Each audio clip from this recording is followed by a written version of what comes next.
Hello traders, আজকে Nifty ফিফটিতে যারা trade করেছেন আশা করি সবাই মোটামুটি ভালোই প্রফিট করেছেন।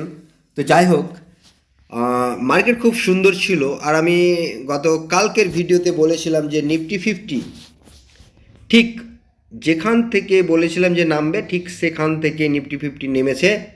আর যারা যারা ট্রেড ধরেছে তারা তো খুব ভালো প্রফিট করেছে। তো যাই হোক, এবার দেখব যে আগামী দিন নিফটি ফিফটি কী কন্ডিশন তৈরি করতে পারে। তো আগামী দিনের জন্য নিফটি ফিফটিতে যেটা দেখতে পাওয়া যাচ্ছে, নিফটি ফিফটি যদি ফ্ল্যাট ওপেন হয় তাহলে ফ্ল্যাট ওপেন হয়ে কিন্তু নিফটি ফিফটি মোটামুটি নিফটি ফিফটি যাওয়ার চেষ্টা করবে 23,900। ফ্ল্যাট যদি ওপেন হয়, ফ্ল্যাট ওপেন হয়ে 23,900-তে টাচ করে উপরের দিকে যাওয়ার চেষ্টা করবে। আর সেটা কিন্তু আমাদের যে প্রথম যে টার্গেট, সে টার্গেটটা কিন্তু 24,040। মানে যদি নিফটি ফিফটি ফ্ল্যাট ওপেন হয় তাহলে কিন্তু নিচে টাচ নিতে যাবে, সাপোর্ট নিতে যাবে। ধরুন এখানে ফ্ল্যাট ওপেন হলো, এখানে ফ্ল্যাট ওপেন হয়ে নিচে কিন্তু ও সাপোর্ট নিতে যাবে, আর সাপোর্ট নিয়ে ঠিক উপরে যাবে।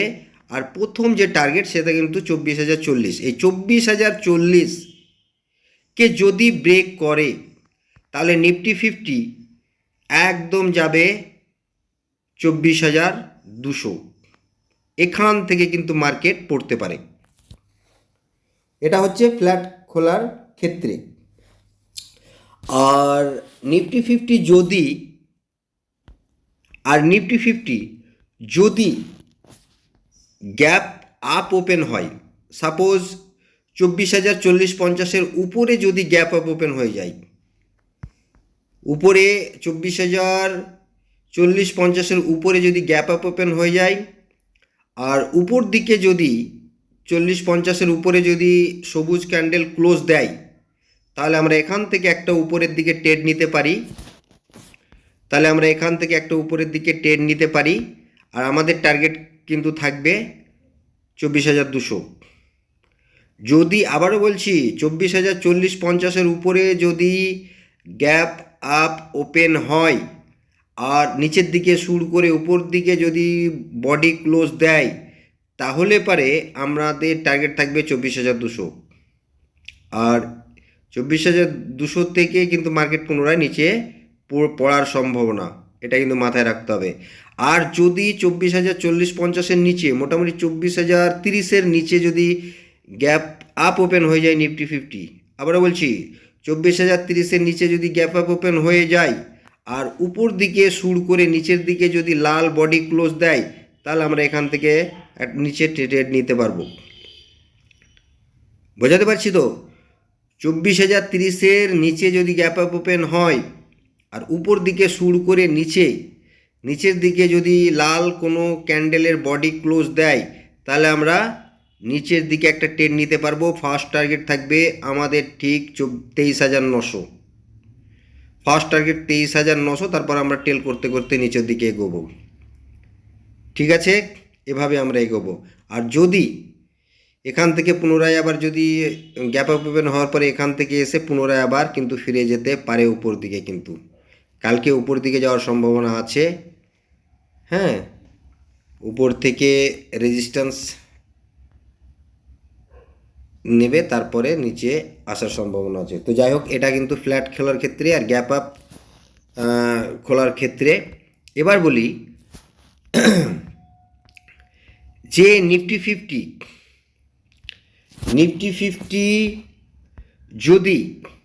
ফিফটি যদি সাপোজ যে গ্যাপ ডাউন ওপেন হয়ে গেল, গ্যাপ ডাউন ওপেন হয়ে গেলে নিফটি ফিফটি যাবে কিন্তু এখানে 24,000 মোটামুটি 40-50-এর কাছে যাবে, আর এখান থেকে পুনরায় এভাবে আসবে। আমাদের ফার্স্ট টার্গেট হবে কিন্তু 23,730-এর আশপাশ।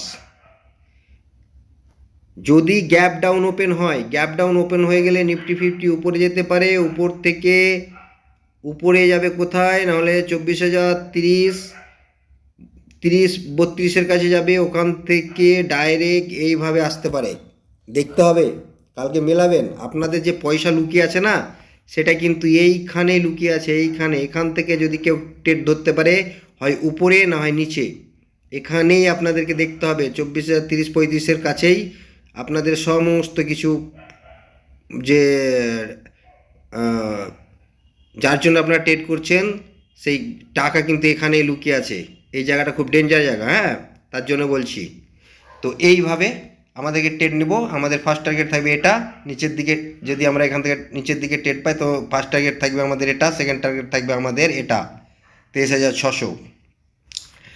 আর যদি উপরে যাই, তাহলে উপরে, এর উপরে যদি যেটা বললাম যদি হয়, তাহলে আমাদের ফার্স্ট টার্গেট কিন্তু এটা, আর সেকেন্ড টার্গেট কিন্তু এটা, 24,200। ঠিক আছে, এভাবে নিফটি ফিফটিতে আগামী দিন আমরা ট্রেড করব। আমরা স্টপ লস মেরে নেব সাথে সাথে, আর আমরা টেল করতে করতে যাব। আজকে যেমন টেল করতে করতে সবাই এসেছে, ঠিক সেভাবেই টেল করতে করতে আসবেন। এবার দেখবো যে ব্যাঙ্ক নিফটি কী কন্ডিশন তৈরি করতে পারে। তো ব্যাঙ্ক নিফটিতে যেটা দেখা যাচ্ছে, যে ব্যাঙ্ক নিফটি যেখানে রয়েছে, মোটামুটি আপাতত যেখানে রয়েছে, সেটা হচ্ছে 51,983-তে ব্যাঙ্ক নিফটি বন্ধ হয়েছে। ব্যাঙ্ক নিফটি যদি কালকে ফ্ল্যাট ওপেন হয়, ব্যাঙ্ক নিফটি ফ্ল্যাট ওপেন হয়ে কিন্তু হালকা সাপোজ দেখাচ্ছি, ব্যাঙ্ক নিফটি যদি ফ্ল্যাট ওপেন হয়, তাহলে ফ্ল্যাট ওপেন হয়ে হয়তো নিচের দিকে একটু আসতে পারে। এখান থেকে সাপোর্ট নিয়ে ব্যাঙ্ক নিফটি উপরের দিকে যাবে। উপরের দিকে গেলে আমাদের ফার্স্ট টার্গেট হয় 52,100। ঠিক আছে, 52,100, 52,130কে যদি ব্রেক করে, 130-40কে যদি ব্রেক করে দেয়, 52,100 তো আমাদের টার্গেট, আমরা অ্যাকচুয়ালি দেখব। তারপর যদি একে ব্রেক করে, তাহলে আমাদের ব্যাঙ্ক নিফটিতে টার্গেট, সেকেন্ড টার্গেট হবে 52,400। 52,400 পর্যন্ত মার্কেট যাওয়ার সম্ভাবনা রয়েছে। এখান থেকে পুনরায় নিচে আসার কথা। ঠিক আছে, আর যদি কোনো ক্ষেত্রে bank Nifty gap up open হয়ে যায়, গ্যাপ আপ ওপেন হয়ে গিয়ে মোটামুটি ধরুন 52,150-60-এর উপরে গ্যাপ আপ যদি ওপেন হয়ে যায়, আর এখানে যদি নিচের দিকে সুর করে উপর দিকে সবুজ ক্যান্ডেল ক্লোজ দেয়, তাহলে আমরা এখান থেকে একটা ট্রেড নেব। আর আমাদের টার্গেট থাকবে এটা, 52,400। এখান থেকে পুনরায় আমাদের নিচে আমরা নিতে পারি, যদি এখানে কোনো ব্যারিশ ক্যান্ডেল পাই। আর যদি ব্যাঙ্ক নিফটি যদি ধরুন গ্যাপ আপ ওপেন হয়ে গেল 52,100, আর উপর দিকে শুরু করলো, আর নিচের দিকে লাল বডি ক্যান্ডেল ক্লোজ দিল, মানে ব্যাঙ্ক নিফটি ধরুন আপনার গ্যাপ আপ ওপেন হয়ে গেল 52,100, 130-40-এ গ্যাপ আপ ওপেন হয়ে গেছে, আর উপর দিকে শুরু করেছে, আর নিচের দিকে বডি ক্লোজ দিয়েছে লাল ক্যান্ডেলের, তাহলে আমরা একটা নিচের দিকে ট্রেড নিতে পারি। আর আমাদের ফার্স্ট যে টার্গেট, সেই টার্গেটটা থাকবে কিন্তু, আমাদের ফার্স্ট যে টার্গেট, সে টার্গেটটা থাকবে ঠিক এই জায়গা, 51,500। 51,500 বোঝাতে পারছি, 51,500। তারপর সেকেন্ড টার্গেট আমাদের থাকবে 51,000। ঠিক আছে, সেকেন্ড টার্গেট থাকবে আমাদের 51,000, আর থার্ড টার্গেট থাকবে 50,500। অ্যাকচুয়ালি ব্যাঙ্ক নিফটির নিচে আসারই কথা, তবে আমাদেরকে কন্ডিশন বুঝতে হবে। এভাবে আমরা ট্রেড নেব আগামী দিন। পুনরায় ব্যাঙ্ক নিফটি হোক কিংবা নিফটি হোক, ট্র্যাপ করার সম্ভাবনা রয়েছে। ভুল কি দেখাবে একটু, কিন্তু এটা মাথায় রাখবেন, আর খুব সাবধানের সঙ্গে ট্রেড করবেন। তাহলে বোঝাতে পারছি, আবারও বোঝাই, ব্যাঙ্ক নিফটি যদি 52,140-50-এর উপরে গ্যাপ আপ ওপেন হয়ে যায়, তাহলে, আর নিচের দিকে শুরু করে উপর দিকে সবুজ ক্যান্ডেল ক্লোজ দেয়, তাহলে আমরা উপরের দিকে ট্রেড নেব। আর আমাদের টার্গেট হবে 52,400। তারপর ওখান থেকে নিচে নিতে পারি, দেখব ব্যারিশ ক্যান্ডেল করলে। আর যদি bank Nifty gap up open হয়ে মোটামুটি 52,120-30-এর কাছে যদি গ্যাপ আপ ওপেন হয়ে যদি উপর দিকে শুরু করে নিচের দিকে লাল ক্যান্ডেল ক্লোজ দেয়, তাহলে আমরা নিচের দিকে ট্রেড নিব। আমাদের ফার্স্ট টার্গেট থাকবে 51,500, তারপর সেকেন্ড টার্গেট 51,000, তারপরে বাড়তে থাকবো। আর যদি ব্যাঙ্ক নিফটি ফ্ল্যাট ওপেন হয়, সেক্ষেত্রে হালকা নিচে এসে সাপোর্ট নিয়ে ব্যাঙ্ক নিফটি উপরে যাবে, তারপরে ওখানে যদি ব্রেক করে তাহলে আমরা স্টপ লস টেল করতে করতে এগোবো উপরের দিকে। ঠিক আছে, এভাবে আমরা ট্রেড নিব।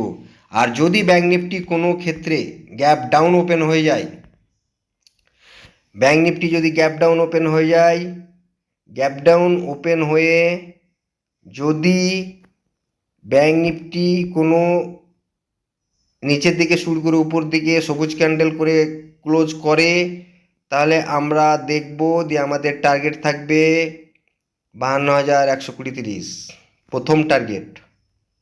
কারণ ব্যাঙ্ক নিফটিকে কালকে কিন্তু যতই যেখানেই যাই হোক না কেন 52,120-30 যেতেই হচ্ছে, এটা শিওর। ক্যাপ ডাউনের ক্ষেত্রে এটা হয়তো bank Nifty cap down open হয়ে গেল, তারপরে ওকে কিন্তু এখানে যেতে হচ্ছে 52,120-30 যেতেই হচ্ছে। ঠিক আছে, বোঝাতে পারছি? এভাবে ট্রেড নিন। আর যেখানে ট্রেড নেবেন স্টপ লস লাগিয়ে নিন, টেল করতে করতে এগোন। আমি বলবো যে ব্যাঙ্ক নিফটিতে মোটামুটি 200 পয়েন্টের টার্গেট নিয়ে চলুন, সব থেকে বেস্ট। নিফটিতে 100 পয়েন্টের টার্গেট নিয়ে চলুন, সব থেকে বেস্ট। আগে প্রফিট করুন, তারপর বড় বড় টার্গেট ধরবেন। লার্নিং ইজ আর্নিং, যে যত শিখবে সে তত কামাবে। তো শিখতে থাকুন, কামাতে থাকুন। আজকের জন্য ভিডিও এটুকুই। যেভাবে দেখালাম ভালোভাবে দেখুন, বারবার দেখুন, আর কিভাবে বলা হলো সেভাবে দেখুন। বুঝতে পারলে ট্রেড নিন, নাহলে চুপচাপ বসে থাকুন, দরকার নেই। কারণ 1 টাকা লস হলেও লস। ঠিক আছে, সবাই ভালো থাকুন, ধন্যবাদ।